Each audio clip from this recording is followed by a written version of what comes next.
Okay, just like every other question we get in the reading section, we got to understand what the question is asking. So it says, the rhetorical device primarily featured in this passage is.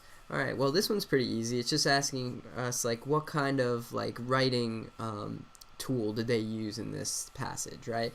So the first one is an appeal to emotion.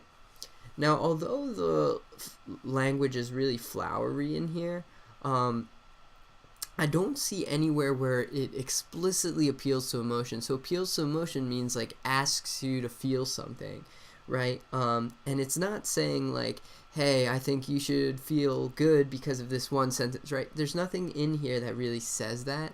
So appeal to emotion is just way too general. It doesn't really say it in that passage. Now, metaphorical language. I like this answer because if you look at certain sentences like high above, Comet Haley-Bop hung like a feathery fishing lure, its tail curving off a bit as if blown to the side by a punishing wind, right? So it's like comparing, like a metaphor is a comparison, right?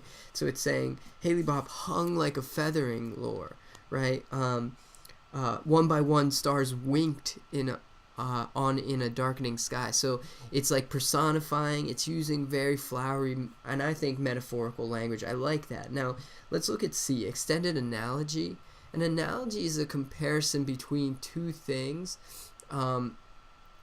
that like kind of compares different elements of both things and says how they're similar.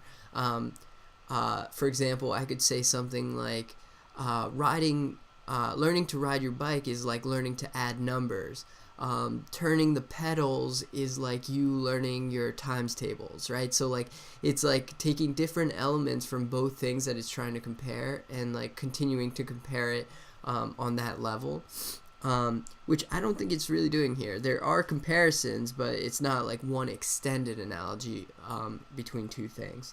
A flashback, now I don't know if this is a memory, right? But a flashback would be like to think of something that happened in the past. I don't really think that's what's happening here.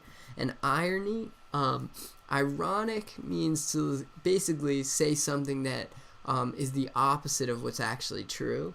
And again, I really don't think it's trying to say the opposite of what it's actually trying to say. So in general, I think the best answer here is B, metaphorical language.